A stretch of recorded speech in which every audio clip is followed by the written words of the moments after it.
Jill and I, we get to encourage you with some words in these days that we find ourselves. One of the hymns that we're going to be talking about a little bit here is What a Friend We Have in Jesus. One of my favorites. So if you hear me play the piano very often, you're going to hear this song probably. It's one of those songs that I've played since I was in college. I played it in high school for church, and it is just one of my favorite. And whenever I begin to play, and you'll hear that in a few minutes, I always like to kind of sing along in my head the song that comes with it. So, Jill, what are your thoughts on this particular hymn? Of course, this is a song that is ingrained in my memory for the last 56 years. That's how old I am. It's incredible. We've been in ministry for over 35 years, and whatever church or ministry that we're involved in. Wait. You know you're not 56, right? Oh, You just had a birthday. I'm in denial. I didn't know this was going to be about my age.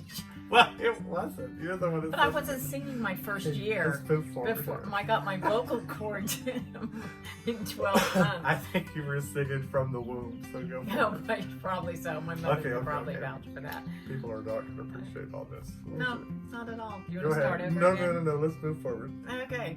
You grew up in church. Yes, I did. And Go ahead. I can't when you're sitting there laughing. Okay. What a Friend We Have in Jesus is one of my favorite hymns, and it's a well-known hymn.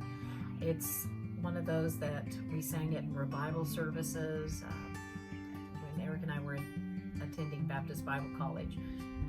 In my head, those are the ones that we sang when we came together for fellowship meetings, and it's one of those that I still sing even in the morning on the way to work. It's a classic. It is a classic. That's good. It's a good word for it. The words, what a friend we have in Jesus. It goes beyond what, Eric and I, we've had friendships. We've had those that, people that we met years ago that we're still friends with, whether it's through Facebook or just seeing each other. But then there are those that went away or maybe just aren't as strong as they used to be. And I consider my relationship with my father a very strong friendship. And so we have those that have gone on to heaven, and we have many of our loved ones and friends that are in heaven. The beauty of a friend in Jesus Christ is that he is always with us all the time. He's never going to leave us. He's always there to encourage us through his word or through scripture or just testimony. I'm so blessed to have a work family that loves God, and you'll see a lot of that on our Facebook post as we talk about this virus that is coming through. And I just love to see my co-workers, and they say, you know what, Jesus has this. We can pray about this. We can give this to, and you even made this statement, what a privilege to carry everything to God in prayer. It's one of those lines in the hymn that is my favorite. It says, what a privilege to carry everything to God in prayer, and then there's an exclamation mark at the end of it. That line, and then the very end line of the third verse where it says, in his arms he'll take and shield thee, thou wilt find solace there. I think when we look at that, when I think of, like when you talk about your dad, his willingness to always talk about this rhythm of our relationship with Christ and how that helps us through times just like this. And these are hard times. There's no question about it. If not physically yet, I mean, it's not so bad. We're fortunate here, sitting in the middle of the 100 Acre Woods, and get to see this view on a regular basis behind us. But that's nice. But it's hard. It's emotionally hard. It's physically hard. And to have in our faith hymns like "What a Friend We Have in Jesus," and the words that are spoken and the words that are lived through this song, to me, are comforting, and they're just kind of fresh. And so it's a hymn. And There's no there are question about some people that are maybe not familiar with it. Why don't you read one of the verses there? So it starts off that first verse. What a friend we have in Jesus, all our sins and griefs to bear.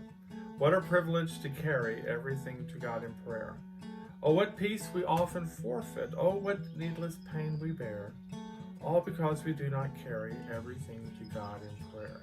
You know, the author of this wrote this as a poem.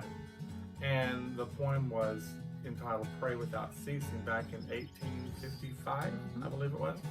What was the dude's name? Joseph Scriven. Joseph Scriven. And he wrote this as a comfort poem to his mother, who he had heard he had migrated to Canada. His mother still lived back in Ireland, and he wrote this as a comforting thought and poem to it, and it was later put to music. But you know, he was a guy that lived a life, and he had some hard times. He was engaged twice, and both of his fiancées died tragically before he was able to get married with them. And so I think, you know a little bit of the background and stuff like that, I think is important. But when you really think about it, I think we need to understand and we need to grasp that continue to live this rhythm. I always like what Joey Wilburn says.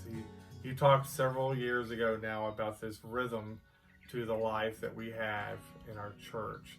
You know, attending, finding friends, seeing the relationships, letting other people work and build us up, even if it's via social media, which, trust me, all the social media is not encouraging necessarily, but I do think it's healthy for us as a church family to seize upon our faith, to look back at it and understand that those rhythms will come back one day. And so now we get to live a new rhythm for a period of time, whatever that may be for you, whatever that may look like for you, whatever that may feel like. We get to live that rhythm. And to know in that rhythm that we have a friend in Jesus Christ, I think is important to grab a hold of, to love, and to cherish as we walk this walk and we get to live this life that we are in at this point. Any closing thoughts? I just love it. Don't forfeit your peace. Have this peace that That's great. I feel like that's many times, like today I just had to just shut down the Facebook, just shut it down, because I forfeit my peace when I get consumed with the negative and the what's going to happen in the empty shelves and we can't go anywhere.